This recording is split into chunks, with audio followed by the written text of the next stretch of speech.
Thank you for listening to GCN. Be sure to visit GCNlive.com today. Okay, so we are talking connective tissue. We're talking about the heart.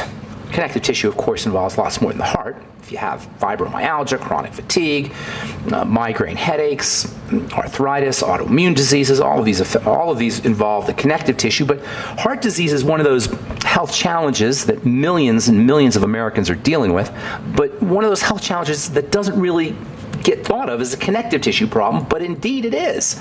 There's a major relationship between connective tissue deterioration and heart disease.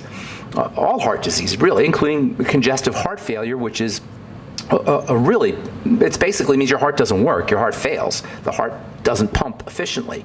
And there's a serious connection between the connective tissue and heart failure. Nearly 5 million Americans have congestive heart failure, which is not so much about the heart as it is about the body.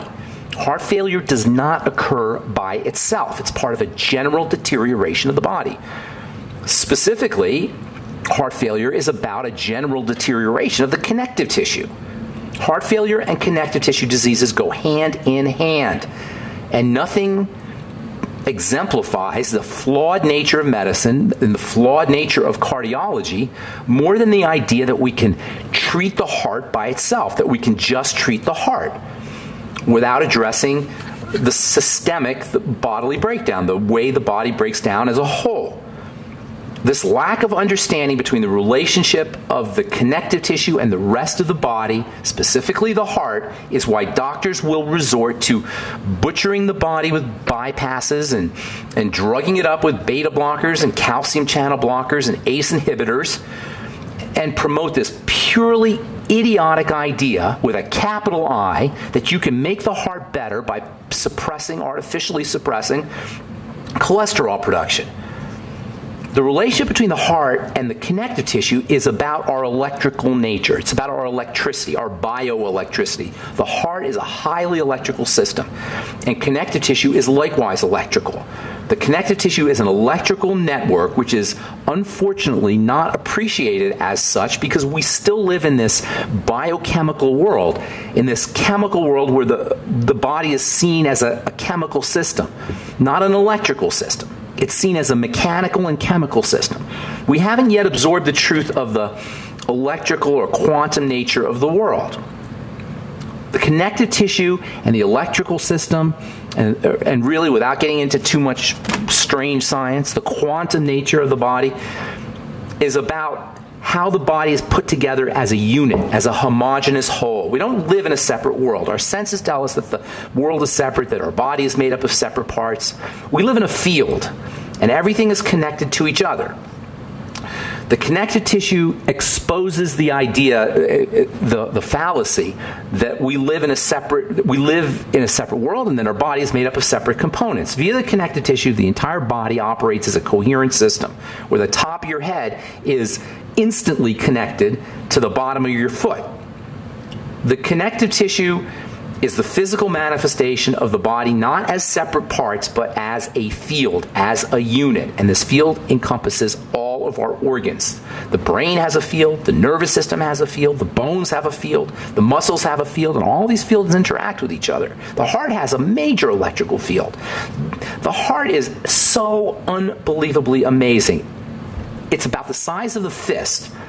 It weighs like maybe half a pound, and it endlessly pumps out oxygen and oxygenated blood and nutriated blood to every cell of the body millions of times a year, 35 million times a year, billions of times in a lifetime. And it generates a field that is 60 times greater than the field of the brain, and 5,000 times, a magnetic field that's 5,000 times stronger than the brain's magnetic field. The electrical field of the heart is about 60 times greater than the electrical field of the brain, and 5,000 times greater than the magnetic field of the brain. You can detect the magnetic field of the heart several feet outside of your body. As we go about our day, think about this, as we go about our day, unbeknownst to us, we are living and moving and breathing in this vast web of everybody's electrical fields. There's billions, 6, 7, 8 billion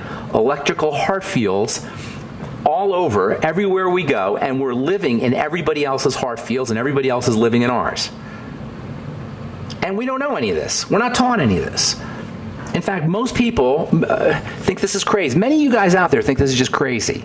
Think this is just foo-foo, weird medicine, weird science. Medical people call this silly. I remember when I was a kid and people first started talking about acupuncture, which is the quintessential example of using the electrical field of the body for healing.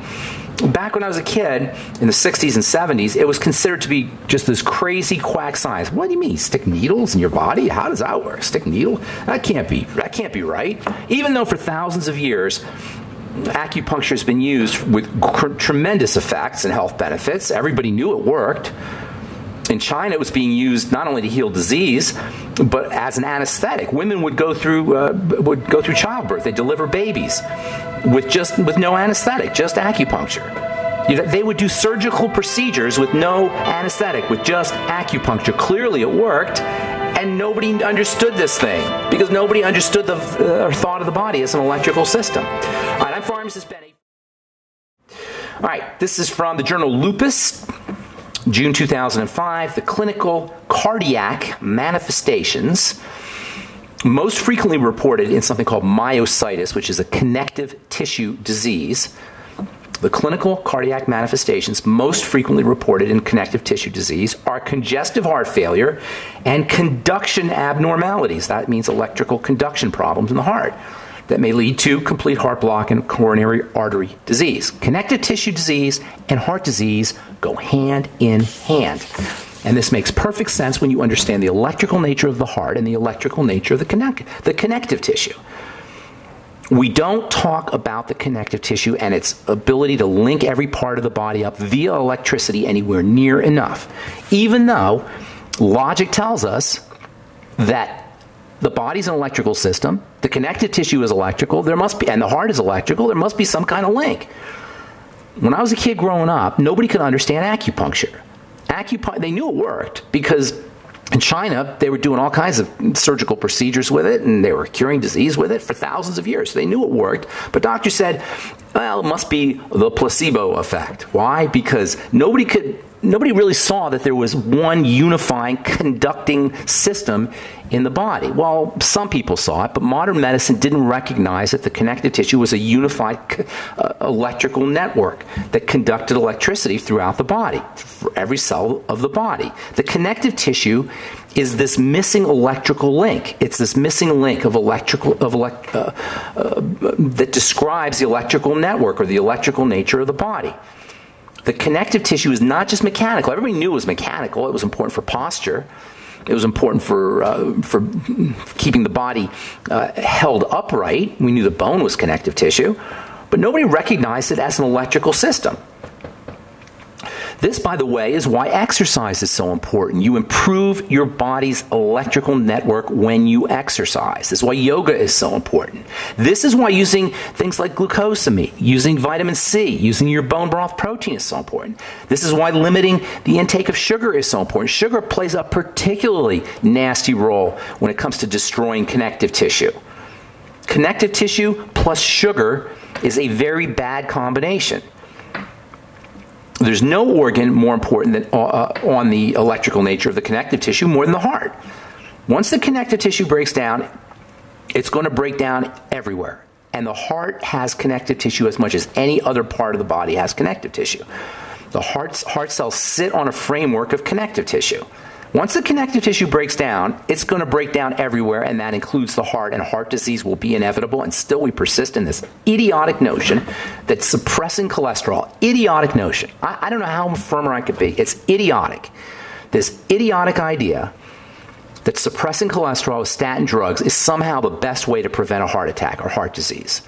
Now, I know that statin drugs are not like a beta blocker. Beta blockers are hideous, hideous, hideous medicines.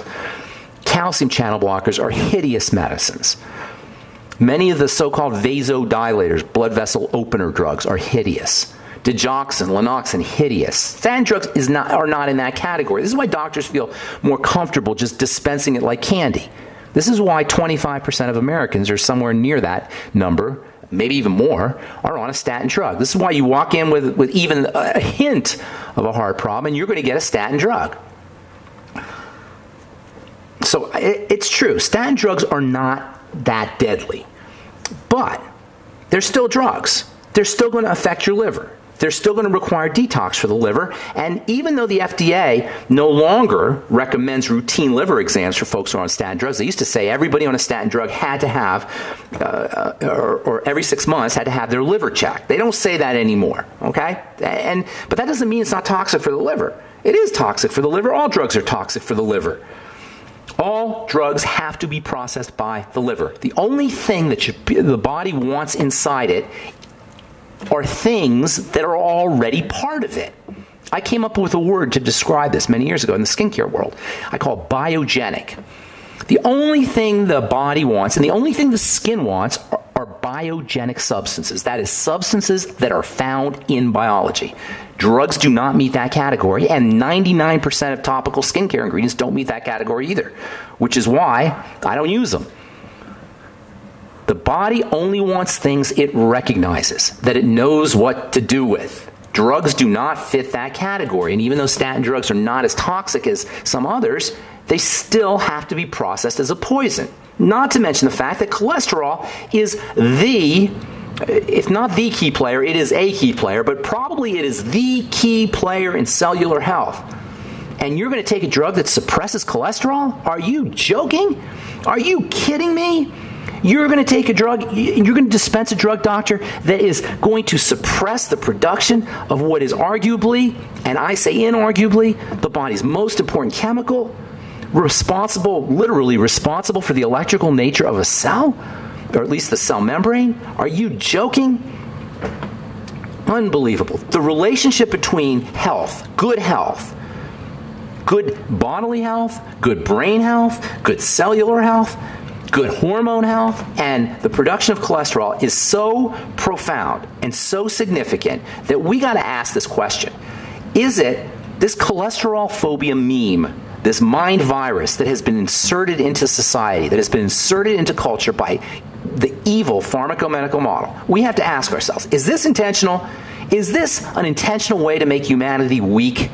Is this a conscious attempt to domesticate us? Is this a conscious attempt to dumb us down?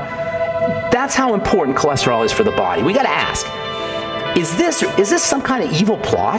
It could very well be, and I don't mean to go all conspiracy theory here, but the fact that cholesterol is so darn important for the body, and we got these dumb medical professionals who want to suppress it. We got to ask, is there something going on here? All right, I'm pharmacist Ben. From the journal Circulation. Cardiovascular manifestations. Cardiovascular just means heart and blood vessels. Cardiovascular manifestations of mixed connective tissue disease in adults. Researchers concluded cardiovascular abnormalities associated with connective tissue disease include pericarditis, mitral valve prolapse, hyperplasia, that means thickening of the coronary arteries, and pulmonary hypertension, lung hypertension. They could have added abdominal swelling, edema, and fluid accumulation, varicose veins, hemorrhoids. All of these can be linked to cardiovascular health issues that are associated with connective tissue diseases. They go hand in hand. And one day, we'll get the idea, we'll finally realize, our medical professionals anyway, will finally realize that via this connective tissue link, the body deteriorates as a system, all the components of the body, including the heart. And I would venture to say that one of the main reasons for our epidemic of heart disease, the leading killer in the United States of America and around the world, and perhaps the leading cause of misery, is connective tissue deterioration. All right, 844-236-6010. Let's go to, and by the way, vitamin C is the quintessential connective tissue building supplement. Vitamin C.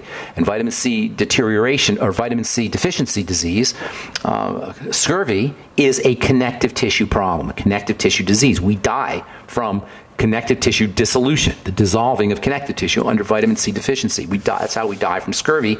And there are a lot of savvy medical professionals like Dr. Matthias Rath and Linus Pauling who believe that heart disease is really a form of scurvy. All right, 844-236-6010 is our number. David in Pennsylvania, good morning. Welcome to the bright side. Good morning, Ben. How's it going? I had a question about salmonella. Yes. And how to deal with it. And now, who has salmonella, and how do you know it's salmonella? All right. I had salmonella. I got it a couple months ago and was treated with about a 1 week supply of antibiotics. Now, what made them say it was salmonella and not just plain old food poisoning? Well, I mean, not that it matters. I'm just curious. The first diagnosis, I was away on a travel job. The first diagnosis was at a 24-hour medical center. They just had a bacterial infection in your intestines, and they just did blood work, but that was it. After I ran through that set of antibiotics, about 2 weeks later, after I was done, I started getting symptoms again. Went to a at-home medical provider, doctor, and they did blood work, which was fine, but then did a stool sample that said that it was salmonella. And gave me another week's worth of a different type of antibiotic. And now you feel great because they killed the salmonella and you're all great and you had your doctor fixed you up, right? That's why I'm calling you now. What? I don't understand. Your doctor just fixed you up. He gave you an antibiotic and you're good to go, no? Right. No, that's not the case. No, that's not what happened, is it? Of feeling okay, but now I'm getting everything all back over again. So it's been about 2 months of dealing with this stuff. It doesn't totally sound like salmonella to me. You know, usually it'll happen it'll happen. You'll eat something and then that day, next day, 12 to 48 hours, somewhere in there, you'll get sick and then it'll last a few days. Like, you know, if it's really bad, it may last a week and then you'll recover. So I'm not sure why. Your body can heal from that? Yeah, it's food poisoning. Okay. You never had food poisoning before? No, I have, and that's. How long does it last? It doesn't come and go, and it doesn't last forever. It's pretty miserable. I've had it a couple times. It's really miserable, but it resolves itself. So it doesn't sound like that to me. It sounds like there's something else going on. So how old are you, first of all? 38. Okay, and you're perfectly healthy before that? Yes. Well, what I know I got it from was I normally do raw eggs, but I did store-bought when I was away.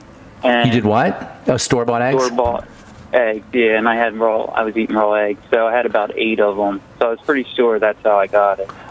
All right, well, that could have been, but it should have resolved itself. Do you know what a colonic? Here's a couple ideas for you, okay? First of all, you should be doing clay every day, bentonite clay. That's first of all. Okay. Second of all, you should be pounding probiotics in fermented food. All right? You may want to get some charcoal capsules. And also, do you know what a colonic is? No, I don't know what a colonic is. A colonic is where they have you go to this therapist, a colonic therapist, and they have this special machine and they pump water in you, if you know what I'm saying, in your colon, okay? Right. And they wash you out.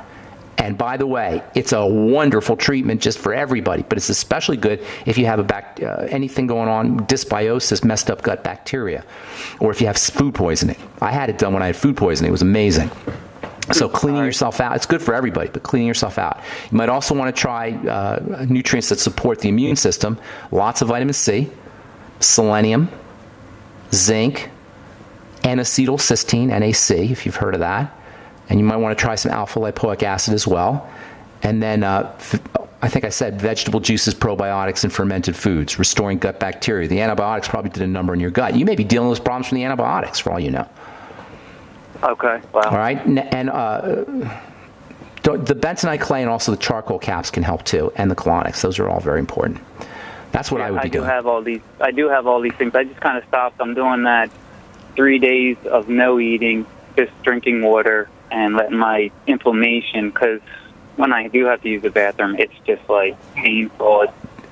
That doesn't sound like salmonella. It sounds like something more serious than that to me. Okay. So, are you throwing up? No, not at all. That doesn't. My gut, yeah, I don't know. That doesn't sound like food poisoning to me. Did you throw up at all when the day after you did it, or the couple days after you did the eggs? It was about 4 days of it. I had about 8 eggs over those 4 days. No. Nausea. Did you get nauseous after you ate the eggs? No. Did you have? See, that's not the body was. When you have food poisoning, the body's attempting to expel the bacteria, right? That's why you have the diarrhea. But you also have vomiting. So it doesn't sound like food poisoning to me. Although I'm not saying it's not or it is. I don't know, but it just doesn't sound like that. All right. All right, I'm going to hit this stuff hard. Thanks, Ben. I appreciate it. Yeah, let me know. Stay in touch, will you? Send an email, ben@ksco.com. Just let me know. I'd be very curious to know what you find out, David. Thank you. All right, buddy. All right, 844-236-6010 is our number on the bright side. And we do have lines open. Let's go to Javier in Texas. Good morning, Javier. Good morning, sir. Can you hear me?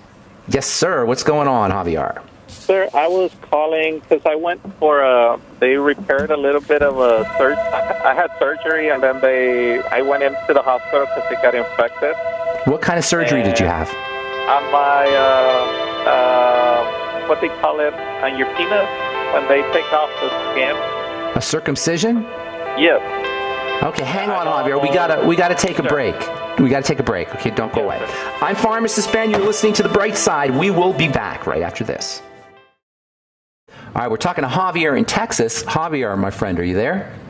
Yes, sir. Okay, so you had a circumcision done. How old are you? 47. Well, that could not have been a fun thing to go through. No, not at all. Okay. All right. I changed jobs, and my new work required concrete work now.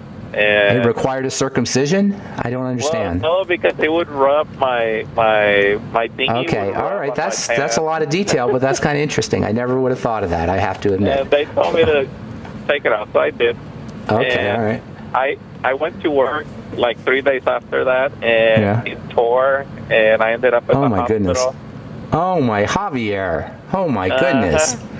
So when I ended up there, when I got out, like a week later, they gave me 5 blood pressure medications and 2 for diabetes. What? Well, wait a minute. Is this a joke? Javier, come on. No, I'm serious. Wait a minute. So you had a circumcision done because you had to, because for construction work. I never heard of that before. And then you went back to work, and something tore. I didn't quite understand what tore. I don't know if I want to know. The stitches came off, and they got infected. And I oh, went back my God. And they put you... And how long were you in the hospital for? Like 6 days.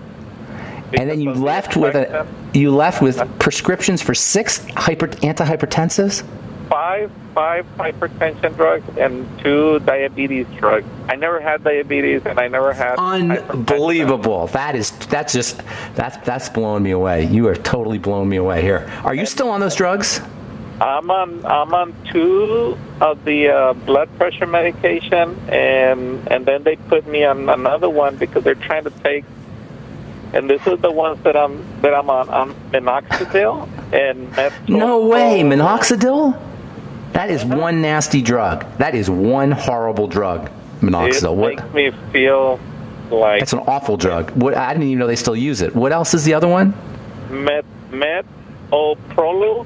Metoprolol. That's another... Javier, they're trying to kill you. This is terrible. Those are awful. I can't tell you what to do because I don't know. I think I'm missing some pieces here because this isn't computing. No, nothing. How can they do this to you? And so what are they diagnosing you with? Do you know what your diagnosis is? They said that I had high blood pressure while I was in the hospital, while I was going through the the surgery, through the repair. So they put me on a bunch of pills. And I've been to the hospital like 10 times after I left. How is your circumcision? How's that going? Oh, that was perfect. So I mean, everything's healed up. You're not in pain. Yeah. Okay. Well, you got to find somebody who can walk you through the hypertension thing because that doesn't make any sense to me at all. The diabetic part doesn't make any sense to me at all. But because I'm not there with you, I can't help you. But I can tell you those drugs are awful, awful, awful, and I can't tell you whether you need it or not because I'm not there. But I can tell you they're awful drugs, and you should do everything you could do to get off of them. But you got to have somebody. Go ahead. I found the cardiologist that saw me. Not a cardiologist. Do not go to a cardiologist. I wouldn't go to a heart doctor. I would go to a naturopath or somebody who understands nutrition. You know, I would go, if you have to for insurance or whatever, go to a cardiologist. But I would go to somebody who understands nutrition, not somebody who prescribes drugs. They did a nuclear stress test, and they said that my heart was good, everything was right, and so he started taking off the medicine, the Metropol first. Okay. And So he's it with amlodipine. It's still a nasty drug. What's your blood pressure, Javier? Do you know? Right now it's bad. It goes No. up. What's your blood pressure? What was your blood pressure when they put you on the drugs? Before they put me on drugs, it used to run anywhere from 120 to 140. Unbelievable. 80 to 90. Unbelievable, Javier. And they're now killing it you, goes buddy. up to 200.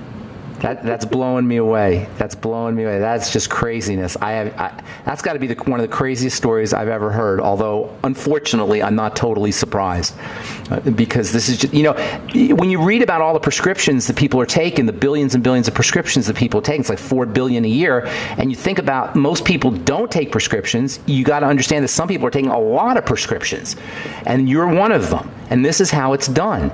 And you know how much money is being made off of you, Javier? You are a complete a lot. A lot. Do you have insurance for all this? I pay part of it, and part of it self-pay. This is how the business of medicine works, you guys. I want everybody to hear this. This is how the business of medicine works. Guy like Javier comes into the hospital. He gets completely over-medicated, completely over-diagnosed and over-tested. And that Javier doesn't notice it because you're only paying a copay, but the insurance company is getting stuck with it.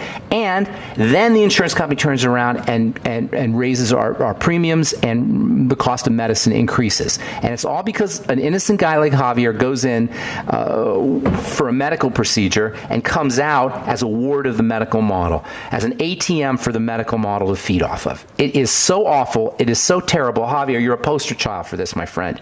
So, that's a crazy story. If you have a minute, you have a chance, send an email to ben@ksco.com. Put your phone number there because I'd like to talk to you because I'd like to get some more details because that is just got to be the craziest story one of the craziest stories I've ever heard as a healthcare professional.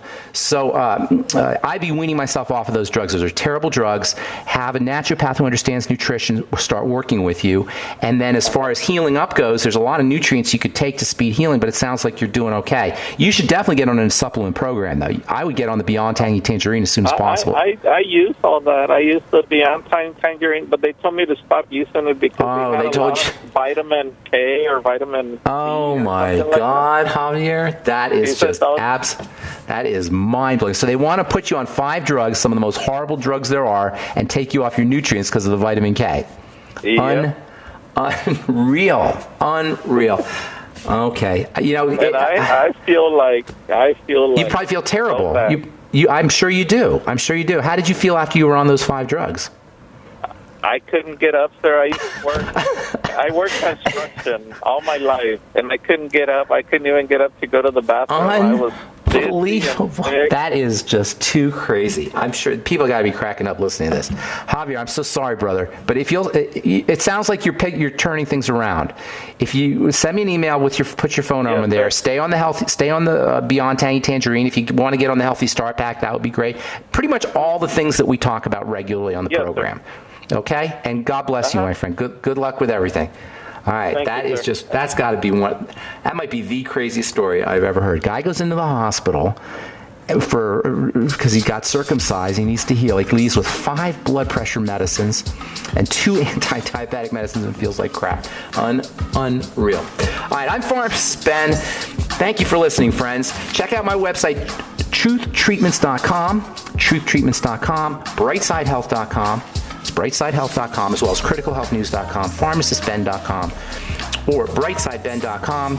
Got blog posts, as well as all the longevity products and my Truth Skin Health products and other wonderful miscellaneous products at brightsidehealth.com. We will talk to you tomorrow. We'll continue talking connective tissue and cardiovascular disease. Have yourselves a wonderful, beautiful, spectacular day. We'll talk to y'all later. Bye for now.